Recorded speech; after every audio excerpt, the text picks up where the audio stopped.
10 millions d'oiseaux pour un territoire qu'on disait stérile, mais seulement quelques mois pour en modifier le rythme. Un paradoxe qui fissure les certitudes établies. Alors que les indicateurs de dépendance alimentaire progressent tandis que les sols s'appauvrissent, la stratégie d'Ibrahim Traoré s'inscrit à contre-courant et impose une hypothèse simple. Une nation peut se relever grâce à des ailes plutôt qu'à des machines. Que révèle, pour le Burkina Faso, ce choix inattendu qui transforme un désert silencieux en laboratoire de souveraineté porté par la vision d'Ibrahim Traoré. Une transition discrète commence déjà à s'esquisser. Le pari qui se dessine dépasse largement la simple ambition agricole. Il redéfinit les frontières mêmes de la souveraineté dans un pays longtemps habitué à dépendre des cargaisons venues d'ailleurs. L'enjeu central est limpide: offrir une autonomie durable fondée sur la vie locale. Dans cette logique, chaque oiseau élevé dans un village devient une unité de résilience, un fragment de dignité qui échappe aux fluctuations des marchés extérieurs et aux promesses lointaines de l'aide internationale. Ce qui semble modeste, presque dérisoire pour certains analystes, constitue pourtant une réponse pragmatique à une question existentielle. Comment nourrir un pays lorsque les sols meurent et que les récoltes déclinent? Micro-hook. Si 10 millions d'oiseaux peuvent déplacer le centre de gravité d'un désert, que peut produire un peuple qui reprend le contrôle de sa propre subsistance? Le programme esquissé dans le Sahel ne repose pas sur le spectaculaire, mais sur la constance, des gestes répétés, des communautés soudées, des cycles biologiques maîtrisés sans dépendre de technologies coûteuses. Et derrière cette progression méthodique se joue un combat moins visible, celui de l'indépendance symbolique d'un territoire longtemps raconté par d'autres voix que la sienne. Le basculement a eu lieu plus tôt qu'annoncé. En 3 mois seulement, les communautés rurales ont construit plus de 600 couvoirs, dépassant toutes les prévisions initiales et forçant les observateurs à revoir leur grille de lecture. Ce mini-reveal, d'apparence modeste, renverse pourtant l'équilibre narratif d'un désert que l'on pensait figé et introduit un mouvement que bien peu avaient anticipé. Dès les premiers villages, l'initiative s'est propagée comme une réaction en chaîne, portée par des familles qui voyaient dans les pintades non pas une curiosité agricole, mais un instrument concret de survie.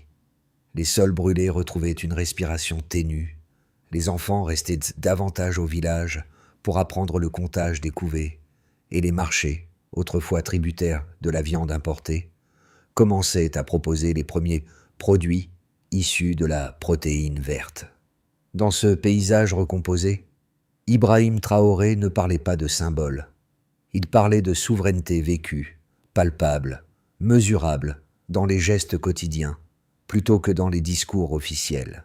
Les villages de Dorikaya et d'Arbinda illustrent cette dynamique. Sous la direction d'agronomes formés à la hâte, des abris précaires sont devenus des laboratoires communautaires où chaque œuf représentait une promesse partagée.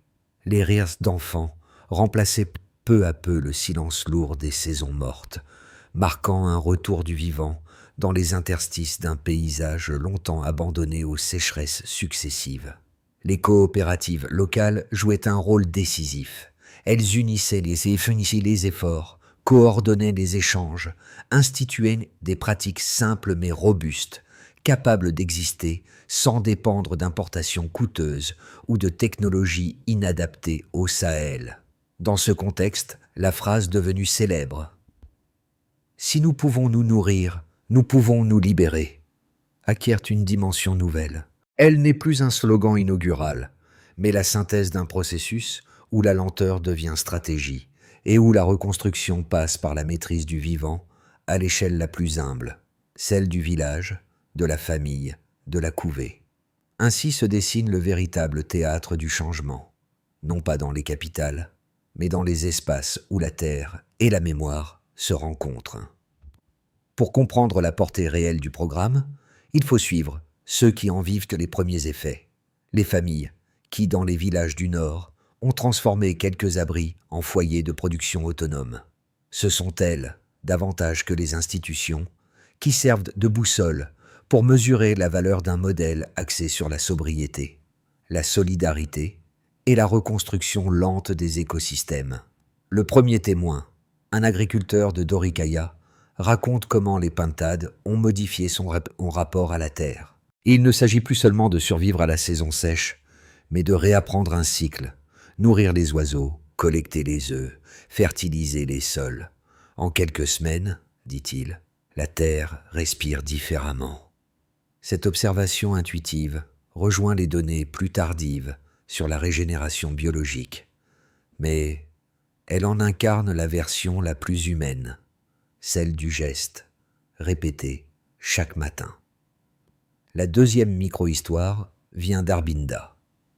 Une mère de famille explique comment les premières couvées ont remplacé l'attente des camions d'aide.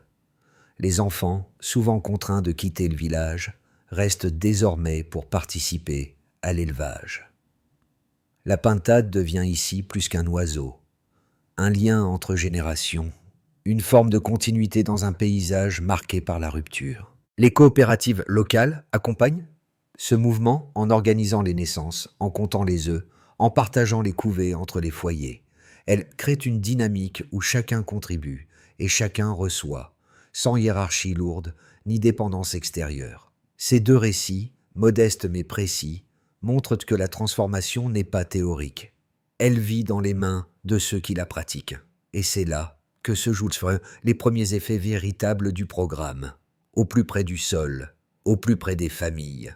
Le déclencheur apparaît au début de 2025, lorsqu'Ibrahim Traoré prononce 9 mots qui résonnent comme une ligne de fracture. Si nous pouvons nous nourrir, nous pouvons nous libérer. La phrase circule dans les villages avant même de gagner les studios des radios nationales. Elle devient une impulsion, une ouverture de cycle, un changement d'air. À partir de ce moment, les agriculteurs ne se considèrent plus comme des bénéficiaires, mais comme les premiers artisans d'une souveraineté à reconstruire. Les abris de fortune se transforment en couvoirs rudimentaires. Les enfants participent, les femmes organisent les premières collectes d'œufs. Le désert, silencieux depuis des saisons, se laisse gagner par un battement régulier. L'apogée arrive vite, porté par une dynamique que personne n'avait anticipée. Les villages de Doricaya et d'Arbinda montrent la voie. Chaque foyer élève quelques oiseaux. Les coopératives naissent presque spontanément. 600 couvoirs surgissent en 3 mois. La reproduction explose. Les sols se régénèrent. Les enfants restent au village. Les marchés vendent de la viande séchée. Les importations diminuent. Les analystes, sceptiques la veille, notent une baisse de 9% de la dépendance alimentaire. La perte de bétail causée par les insectes chute de 15%. Ce ne sont pas des symboles, ce sont des effets. Et ces effets créent un second souffle. La protéine verte cesse d'être un plan gouvernemental pour devenir une pratique collective. Un mouvement social, un langage partagé. La souveraineté prend corps sous la forme d'un geste répété 1000 fois. Nourrir, compter, protéger, transmettre. Le Sahel change de visage. L'image d'un garçon libérant des oiseaux fait le tour du pays. Son père murmure « Nous n'avons pas besoin de permission pour vivre ». Cette phrase devient un repère, un marqueur moral, un résumé parfait de l'élan qui traverse le Burkina Faso. La retombée n'est pas un ralentissement, c'est une stabilisation, une phase où les effets s'installent, où la vie reprend forme. Les marchés régionaux vendent des produits issus du programme. Les coopératives deviennent des centres d'apprentissage. Les familles convertissent les déchets organiques en engrais. Les jeunes créent des incubateurs artisanaux. Les peintres, les chanteurs, les conteurs parlent des oiseaux de liberté. La société change sa manière de raconter l'avenir. Le désert respire. Les sables fendus laissent apparaître des pousses. Les terres, autrefois mortes, révèlent un ocre vivant. Les artisans transforment les plumes en isolants. Les radios locales diffusent des conseils agricoles au lieu des bulletins d'aide. La dépendance, mot omniprésent depuis des décennies, recule. Elle perd son pouvoir. Elle s'efface dans l'usage. Le modèle d'assistance se fracture. le modèle d'autonomie s'enracine. Une économie du vivant, fragile mais tenace, prend forme. Elle s'étend, elle s'organise, elle se défend. Et dans chaque village, un même constat circule. Le sol respire à nouveau. Ainsi se déploie la séquence complète. Un déclencheur né d'une phrase simple, une apogée nourrie par des gestes répétés, puis une retombée qui confirme une transformation durable. Et derrière chaque étape, la même question implicite demeure. Si un désert peut renaître, que peut encore devenir un peuple qui se relève sans permission? Le point de départ est clair. La dépendance alimentaire du Burkina Faso reculait péniblement depuis des années, puis elle chute soudainement de 12% en 6 mois, une inversion qui surprend même les observateurs les plus prudents. Cette baisse rapide reflète un transfert d'habitude profondément ancré. Ce premier indicateur sert de ligne de base. Il décrit un mouvement mesurable plutôt qu'un simple espoir politique. Les coopératives enregistrent les chiffres. Les familles comptent les œufs. Les marchés voient leur flux changer. L'économie locale respire autrement. Les villages constatent une différence à l'aube, au moment où les premières collectes d'œufs remplacent l'attente des cargaisons importées. Il ne s'agit plus d'un symbole, c'est une nouvelle mécanique du quotidien. Le deuxième chiffre impose une transition narrative majeure. La fertilité des sols augmente de 40% en 18 mois, selon les relevés transmis aux autorités agricoles. Cette progression rapide illustre la capacité du vivant à se reconstituer. Les crottes des pintades enrichissent donc les terres appauvries.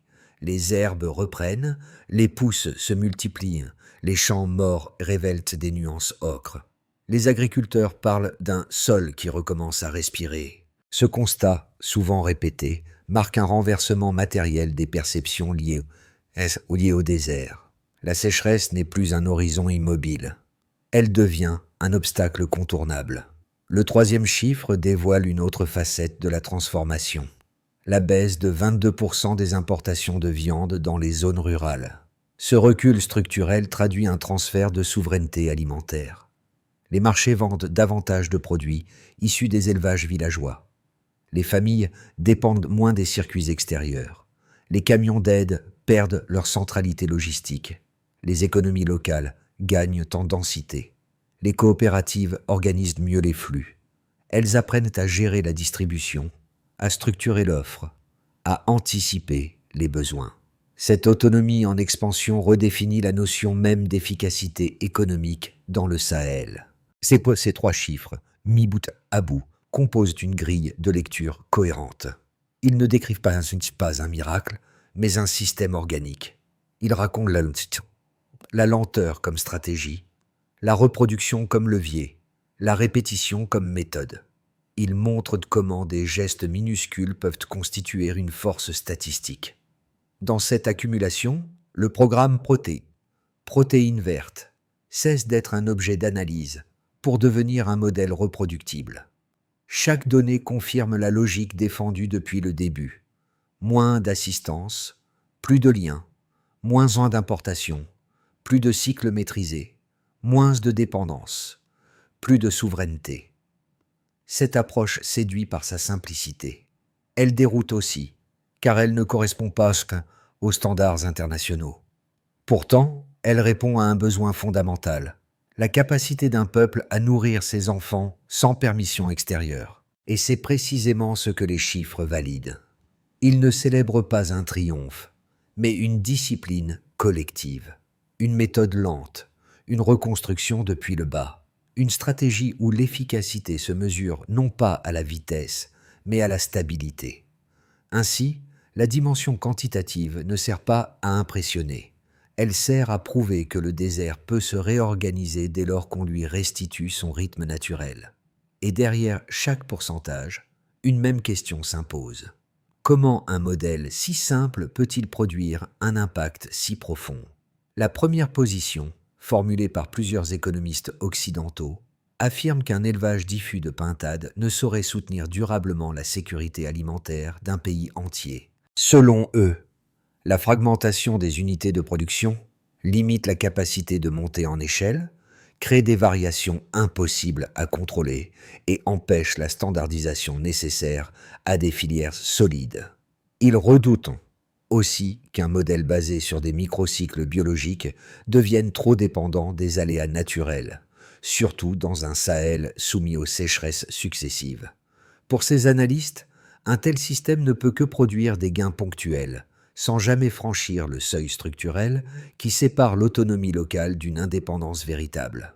La seconde position critique, un autre point, la dépendance supposée à une seule espèce. Selon cette lecture, fonder une stratégie nationale sur la pintade reviendrait à confier la régénération du Sahel à un facteur biologique unique, potentiellement fragile, susceptible d'être perturbé par des changements climatiques ou des cycles migratoires inattendus. Ils mettent en garde contre le risque d'un effondrement soudain si les conditions environnementales venaient à se détériorer. Dans cette perspective, le modèle apparaît comme un pari romantique, plutôt qu'une architecture résiliente.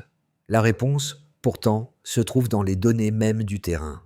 Les villages qui ont intégré le programme ne s'appuient pas sur une monoculture, mais sur une microéconomie circulaire, où les oiseaux ne sont qu'un élément d'un système plus large.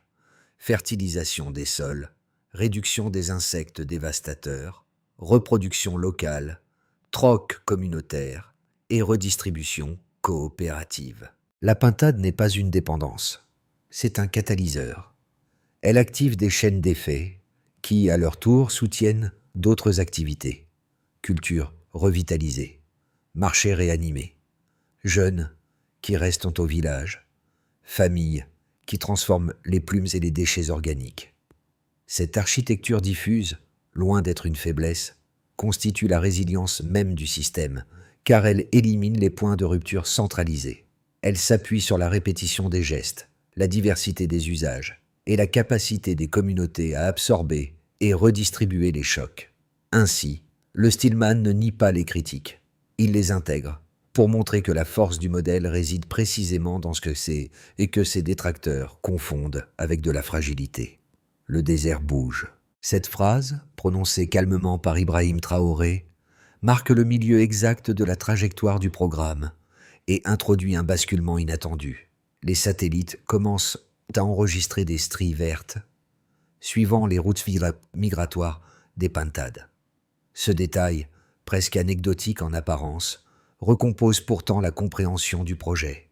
Ce ne sont plus seulement les villages qui évoluent, mais le paysage lui-même, comme si le vivant réécrivait ses propres itinéraires.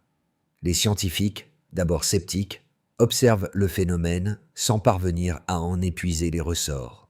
Les habitants, eux, y voient un signe. Les oiseaux se dirigent instinctivement vers les zones où la restauration est la plus nécessaire. Dans la région de Dori, un agriculteur résume la situation en une phrase simple. « Ils vont là où la vie manque ». Ce constat change la dynamique du récit. La protéine verte n'est plus une politique agricole, mais un mouvement qui dépasse l'intention humaine. À ce stade, le programme acquiert une dimension nouvelle. Il devient un processus semi-autonome, porté autant par les communautés que par les rythmes naturels. L'hypothèse initiale, celle d'une souveraineté construite par la répétition des gestes, se prolonge dans un système où le vivant participe de lui-même à la reconstruction. NN. Dans les campagnes, les effets du programme se traduisent immédiatement par une modification profonde des rythmes de travail. Les familles élèvent les pintades comme une extension naturelle de leurs activités agricoles, créant un cycle où les œufs, les fientes et la reproduction deviennent des ressources internes. Les sols, longtemps appauvris, se reconstituent progressivement, portés par une fertilisation organique qui réveille les cultures locales et cultures locales. Les enfants restent davantage au village, non par obligation, mais parce que l'élevage leur donne un rôle actif dans une économie renaissante. 2. DN. L'impact économique dépasse rapidement les limites des foyers. Les coopératives s'imposent comme des structures efficaces, capables d'organiser la reproduction, la distribution et le troc de produits issus des élevages villageois. Le recul des importations de viande libère des ressources financières significatives. favorisant l'apparition de petites entreprises axées sur la transformation des plumes, des déchets organiques et des œufs. Cette économie locale gagne en densité et en stabilité, révélant un modèle de croissance fondé non sur des machines, mais sur la répétition du vivant. 3. AD. Sur le plan social, les effets se sont encore plus visibles. La malnutrition infantile baisse dans les zones rurales et les médecins observent une meilleure immunité chez les enfants. Les communautés abandonnent progressivement le vocabulaire de la dépendance, adoptant celui de la souveraineté, construite jour après jour. Les femmes, particulièrement engagées, deviennent des figures de référence, incarnant la capacité d'un territoire à se reconstruire à partir de gestes simples mais tenaces. 4. Kaobo. À l'échelle régionale, le Burkina Faso attire l'attention de ses voisins, qui envoient délégations et experts pour comprendre la logique du modèle. Le Mali, le Niger et le Tchad s'y intéressent déjà, tandis que les organisations régionales évoquent la possibilité d'une diplomatie écologique axée sur la régénération des terres. Cette influence nouvelle modifie la perception du Sahel, qui cesse d'être uniquement présenté comme une zone de crise pour devenir un laboratoire de souveraineté locale. Au cœur de cette recomposition, Ibrahim Traoré apparaît comme le porteur d'une vision qui transforme l'autosuffisance alimentaire en levier de stabilité politique. Scénario de base, la consolidation lente et continue. Le Burkina Faso stabilise les acquis de la protéine verte grâce à la régularité des cycles biologiques et au renforcement progressif des coopératives rurales. Les revenus des foyers agricoles connaissent une progression modérée, entre 5 et 6% par an, portée par l'augmentation du nombre de couvées et la diminution des importations. Les universités locales créent de nouveaux départements dédiés à la biologie communautaire, consolidant une expertise nationale centrée sur la gestion du vivant. Dans ce scénario, la clé n'est ni l'expansion spectaculaire, ni la rupture politique, mais la constance. Un peuple qui avance, sans éclat, mais sans recul non plus. Scénario optimiste. L'amplification régionale. Le modèle burkinabé inspire les pays voisins, qui commencent à adopter des pratiques similaires.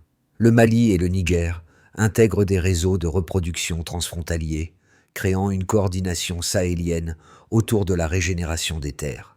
Les programmes d'aide réorientant progressivement leur financement vers les infrastructures rurales, tandis que les oiseaux de liberté deviennent un symbole partagé à l'échelle ouest africaine. Dans cette hypothèse, le Burkina Faso devient un laboratoire continental, exportant des méthodes plutôt que des ressources et transformant le Sahel en espace d'innovation écologique. Scénario critique. La résilience confrontée aux aléas. Une sécheresse prolongée ou un changement brutal dans les cycles migratoires pourrait fragiliser les couvées. Si les oiseaux se dispersent trop loin des zones d'élevage, certaines communautés risquent de perdre leurs principales ressources alimentaires. Le modèle resterait pertinent sur le plan moral, car il aura restauré la capacité à produire sans dépendre, mais subirait un ralentissement structurel. Même dans ce cas, toutefois, les acquis sociaux et organisationnels perdureraient. Les coopératives, les pratiques de troc, les savoirs transmis ne disparaîtraient pas.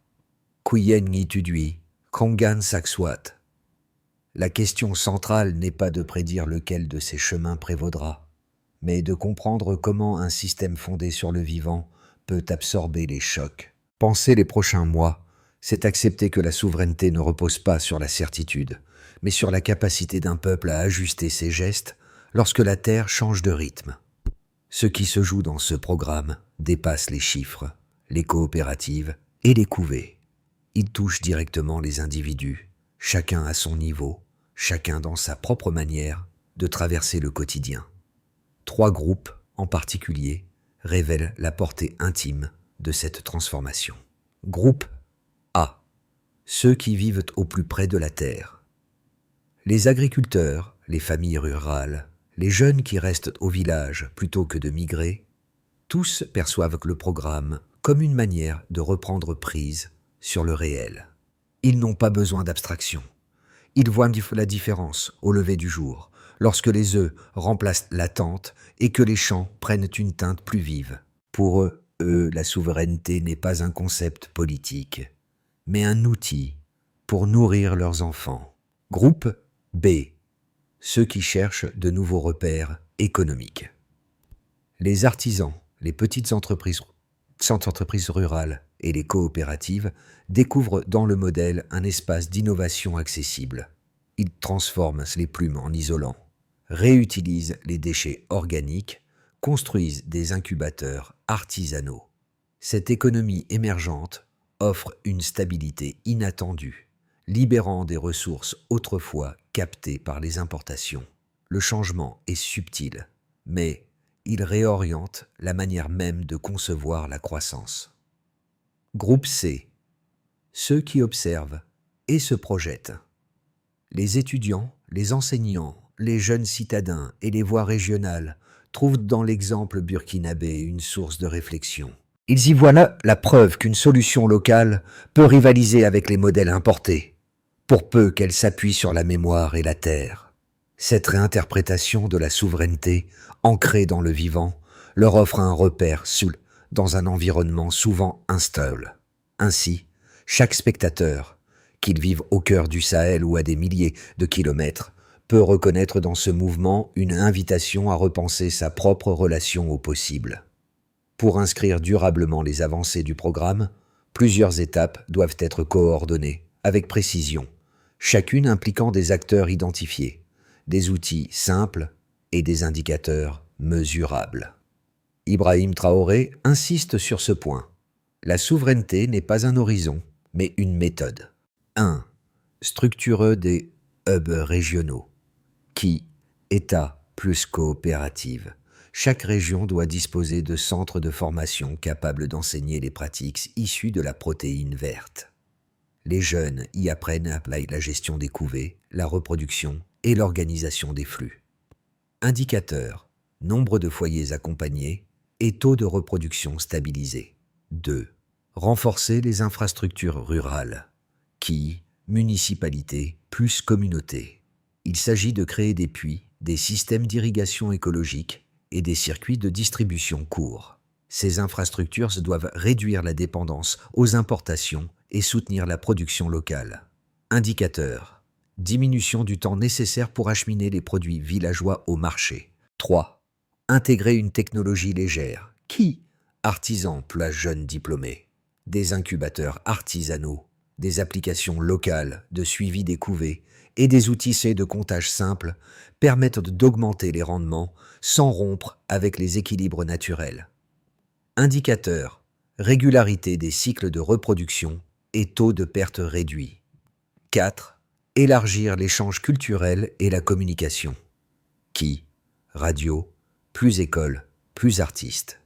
Il faut diffuser les récits, valoriser les réussites et transmettre les méthodes dans les langues locales. La souveraineté devient alors une pédagogie collective. Indicateurs, nombre de programmes diffusés et participation communautaire. 5. Consolider le financement local. Qui?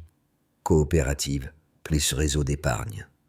Des systèmes de microcrédit centrés sur les élevages villageois étendent le modèle sans dépendre de fonds extérieurs. Indicateurs, volume d'épargne communautaire et croissance du nombre de couvoirs autonomes. Ainsi se construit une architecture capable de durer, par étapes courtes, mesurables, portées par ceux qui en vivent les effets. Dans les villages du Nord, là où tout a commencé, les premiers gestes continuent de résonner. Celui de l'agriculteur qui parlait d'un sol qui respire à nouveau. Celui de la mère d'Arbinda qui voyait ses enfants rester pour compter les couvées. Ces récits initiaux, simples et presque fragiles, reviennent aujourd'hui comme une preuve silencieuse que la transformation n'a jamais été une abstraction.